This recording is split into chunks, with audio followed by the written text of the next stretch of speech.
Hello, hello, hello. It's been a long time. I know it has. But I just with the changes that's going on in this world, I have just been sitting down, being quiet, getting my mind right, getting my life right, and turning off some of this toxic stuff that I have been watching and allowing into my spirit, into my body, to my mind. I had to turn all of that off if I wanted to heal areas in my life that were unproductive. So, let me reintroduce myself.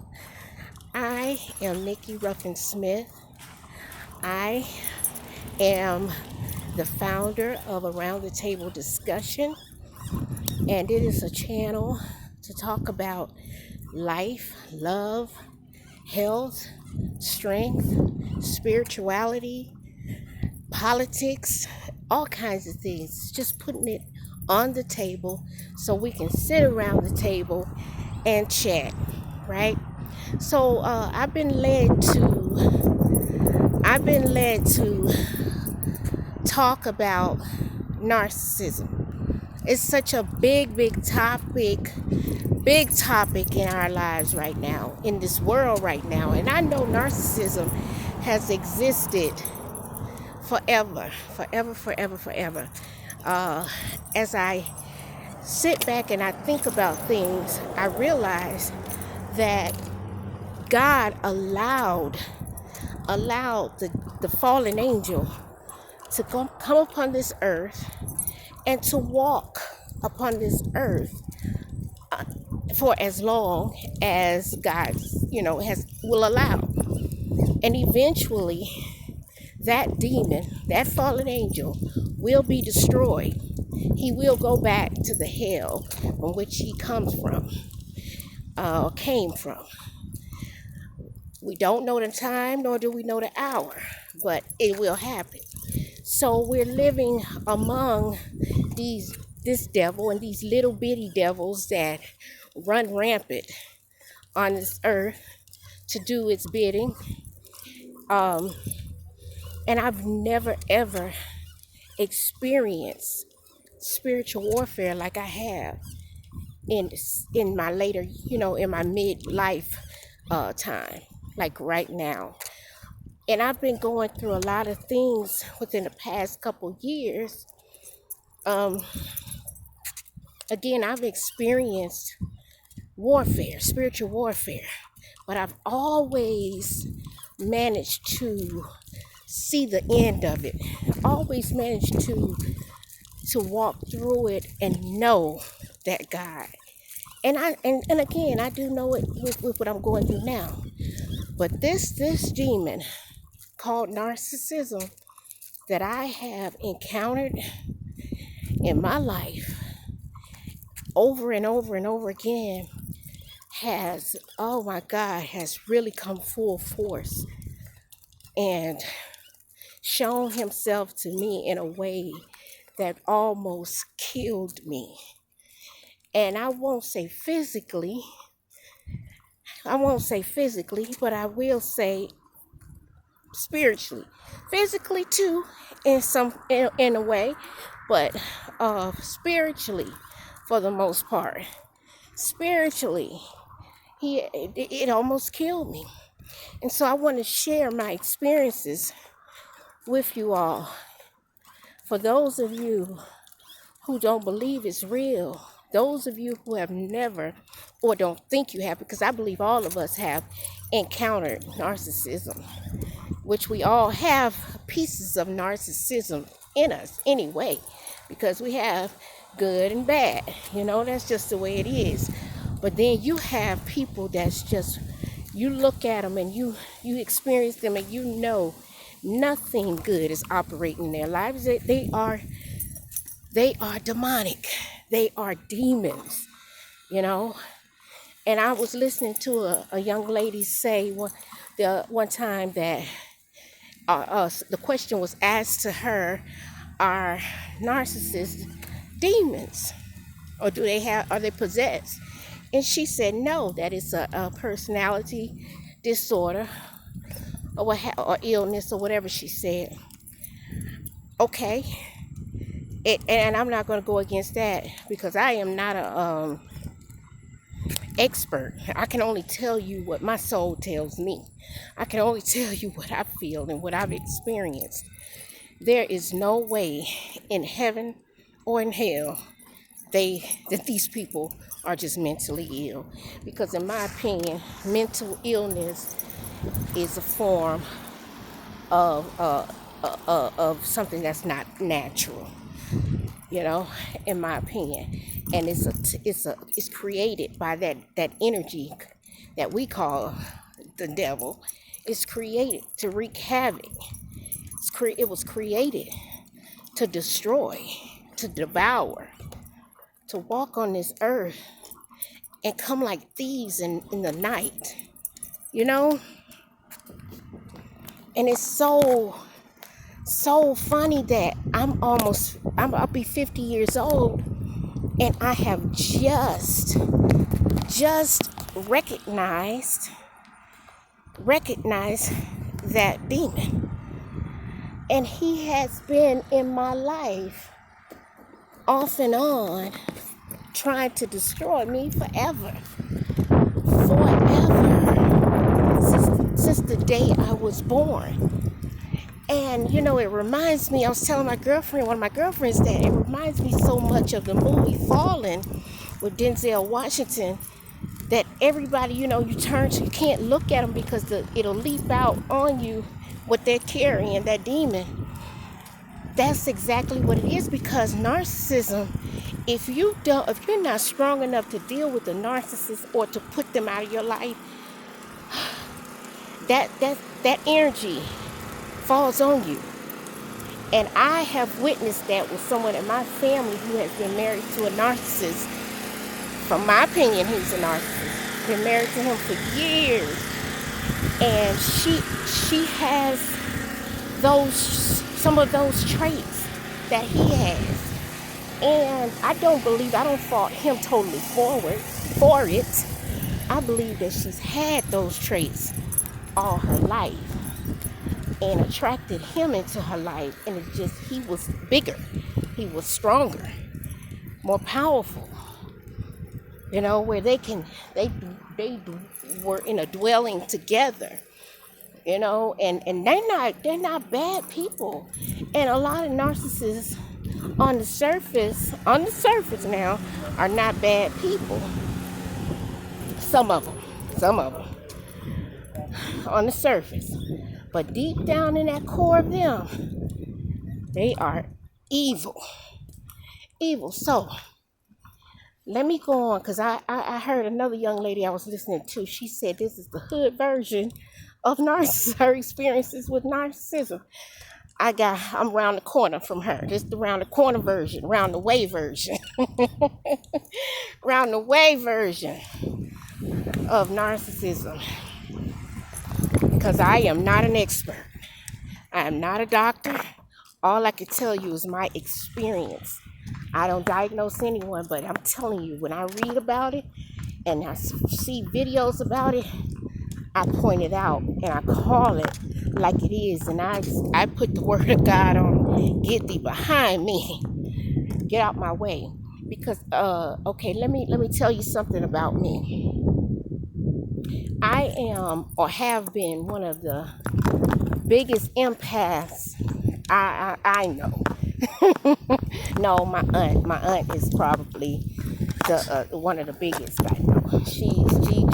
Her heart has always just been open, wide open, just loving and beautiful, you know. And thank God she's had people who genuinely love her like I do in her life, that keeps her balance. You know, my mama was her person who kept her balance. Y'all forgive me for this wind. That I just had to come out. But anyway, my mom kept her balanced, and she would help her recognize the people or the things in her life that she needed to adhere to and halt and say, wait a minute now, they're taking advantage of my sister. They're taking advantage of, so her kindness. They're taking it for weakness. They're pushing her, and my aunt had gotten really, really sick, really sick, really sick. And that was just, I think that made her wake up and smell the coffee, and say, okay, wait a minute, I'm being used and abused by demons, people that are in church, and that's where I learned that a lot of them take up their post in church. They claim their seat in church, where they're supposed to be nurturing and teaching and mentoring and coaching and loving people. They use and abuse them, sometimes unintentionally, but they do though. Teachers, a lot of teachers too, do the same thing.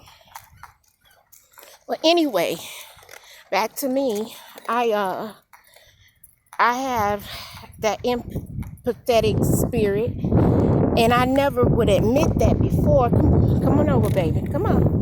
I never would admit that before because I thought that was weak to say I was an empath. But I recognize that now as my strength. It's my strength. And I am more balanced now. Even my last situation with the narcissist that I'm still playing tug of war with, even with that person, he would say, you got to stop being so nice. But yet, as a narcissist does, turn right around and tell you ain't shit.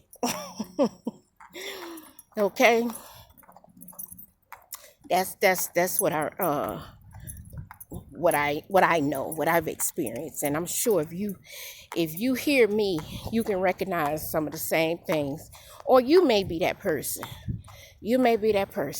Anyway, so I would always feel for people. I feel like their pain, their sadness, and I always tried to make it better. People pleasing. I didn't want to accept that I was a people pleaser. I didn't want to accept that. But I have been. And if they weren't happy, if someone wasn't happy, I do my best to try to make them happy or help them see happiness in everything when all they wanted to see was pain. And I couldn't understand when others would walk away and be like, well, okay, talk to you later. I didn't understand how a person could do that to them, But after all of the bumps and the bruises that I've gone through and I've gotten, I understand it now. I can say, okay, well, I gotta go. I will not allow you to play me. I will not allow you to sing woe is me all day, every day, and you tear me down in the process along with you. I can't do it because whether you realize it or not, that energy becomes your energy.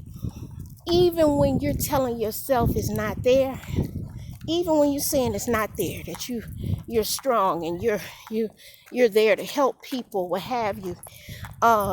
Even when you're at that point, trust me, that energy gets in there. That energy will consume your soul, baby. And you will start attracting to yourself things that they attract in their lives. Bad relationships, bad experiences, bad situations. And you're wondering, what the hell? Where did this come from? It's because you're carrying that energy. You're thinking on those thoughts that they planted in your spirit, because they're like dump trucks. They dump their problems in your spirit, in your lap, and you're left with that. And then have you ever met someone or been with someone who they would call you up and dump all that crap in your ear, and the next day you still wore down with it and praying for them and feeling, a little blah blah about it. Then you talk to them and they act like nothing ever happened. They're like, "Hey girl, how you doing? What's going?" Like they didn't just come in and act like their world was gonna end. And you're like, "What the hell?" Or somebody will flip it on you and act like you had no reason to help them out of a situation. Say they were in a bad relationship and you went and helped them move their things and moved into your house or to their new apartment. You did all of that, loving on them and helping them, only for them to go back to the person or situation and act like it was your fault, that you were the one whooping on them. You're the reason they were in that. Or they come and live with you and treat you like crap in your house. I'm telling you, I'm not perfect. I know that I have I have shown my worst self before, and I do accept responsibility for that. And some of the things I've endured has been my karma. But the next 50 years of my life, I will make it my business to be the best person I can be. To be the best person I can be. To love people the way I want to be loved. To genuinely care about someone that I may be hurting secretly, if you get where I'm coming from with that, secretly, because they're not around, I'm acting like they don't exist and they're not hurting, but they're still hurting indirectly. And that hurt that I'm dishing out is the same hurt that comes back, if not worse. I say it's worse when it comes back. It is worse. So, yes, sir, I have had my experiences, and that's, I can think, let me see, my earliest encounter had to be my parents, and they didn't know. I can't really go into too much detail about that because that means I'll be speaking for them, but all I can say is that